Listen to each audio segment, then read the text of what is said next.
Ladies and gentlemen, welcome back to another chapter of The Path, A Gamer's Guide to Mastery audiobook format. Welcome to Chapter 5 of The Path, titled Motivation, the Engine of Progress.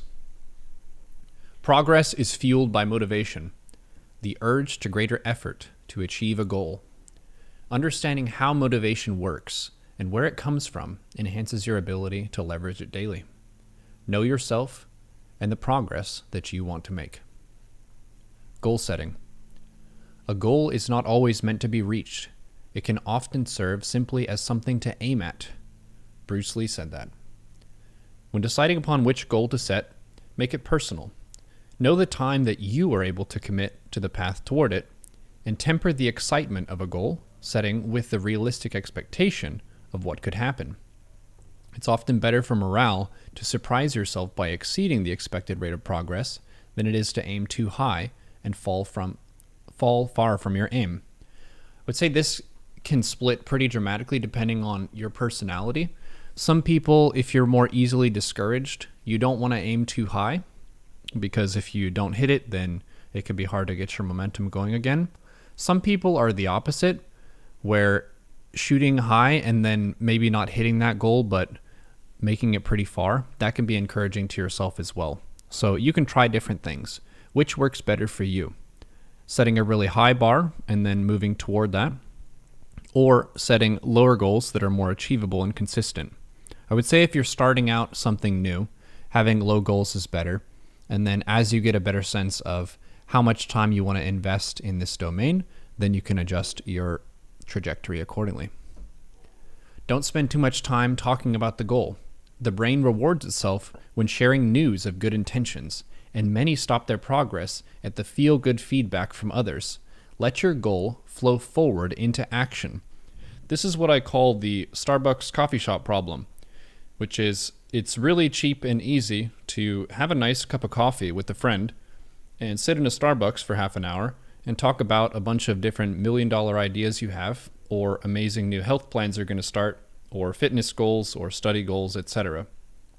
And whenever you share an exciting goal with someone, the brain self-rewards because you get excited that you just told a person about a cool and good idea. But there's a really big difference between talking about an idea and making it into a reality. Usually, moving toward a goal and making that dream into reality takes a ton of effort. So many people just stop at the Starbucks phase where they talk about it, but they don't actually do it. So make sure you really start taking those first few steps. A fun trick for this is to just don't tell people about a goal. Having a secret project that you make a bunch of headway on and then you reveal it later on, that might work better for you than telling people about all your awesome ideas and then not doing any of them. Increments of progress. Effective establishment of measurable goals divides the task of long-term improvement into increments. Incremental progress constitutes the core of where daily motivation is found. To keep training fresh and focused, create a daily emphasis for improvement.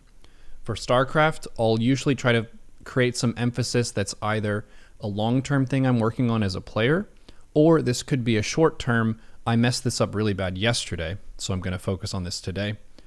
Sometimes I'll go on a losing streak and I'll be like, what's going on? It's really frustrating. I go over 3 or 4 replays and I notice my injects just fall off big time and I'm not getting the production I need, or maybe I'm supply blocked. I could just say, all right, my daily emphasis for tomorrow is going to be injects, and that allows me to really drill some area that I'm pretty weak in. An example of a long-term emphasis that I've been working on is minimap awareness, and another one is using the 7th and 8th camera location hotkeys for myself. Just practicing that every time that I can. It makes every day feel productive, even if you don't move up an MMR. Choose some fundamental aspect of the discipline and devote extra attention to refining, polishing, and expanding those actions. Create criteria for moral victory, independent of outcomes, to use the energy of accomplishment to fuel continuous effort.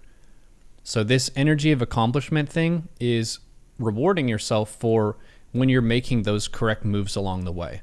So maybe you don't win the match, but you did inject your bases a bunch of times. You can still feel really excited and happy about it, even if you didn't win the match, because you know that you're working on an area that you need to improve as a player.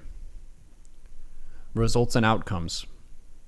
Once your goal is set and your increments defined, keep to the path.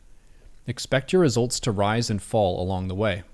A given day can be a downswing in rank, but a series of forward steps in progress. Improvement is about having an upward trend of skill over the long term, not consistently stronger performances each day. So the way that I would look at this is you want to track your improvement over chunks of thousands of games, not tens of games. You can have a bad day and lose most of your matches in a 20-game session. It doesn't mean you're not improving or you're not growing. You should be looking at it over the course of a season, so a few months of practice and study.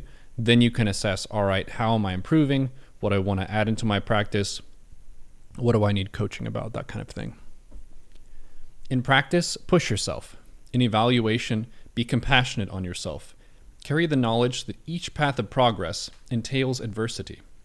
Identify trials when they come and use them to better yourself as a human being. Train your mind and find glory in the daily process of improvement by building an impenetrable, renewable store of motivation. Just on a human level, motivation is really hard, and you don't always have a ton of it every day. So you can forgive yourself for not being the most motivated person of all time. I myself wrote this chapter, but that doesn't mean that I've figured out motivation. One thing that I've noticed as a strategy that works for me in just boosting my motivation overall is taking care of my physical needs and my body first. That means getting the rest that I need. Being fully rested means I'm more motivated to try something creative or to work on some project that I know is important. If I'm really sleep deprived, it's really hard for me to practice correctly, diligently, fully. I oftentimes will forget my emphasis and that kind of thing if I'm not well rested. So rest yourself, take care of yourself, be really hydrated, and then also try to take care of your real life stuff so you have more creative space in your own head to be able to focus on the areas you want to improve in. If you know you have a bunch of real life tasks that are going to come chasing you pretty soon, take care of those first. That'll give you a bunch of relief so you can focus on what you want to practice and then get motivated to really excel on that frontier. Hope you enjoyed this chapter, and good luck. And that was chapter 5.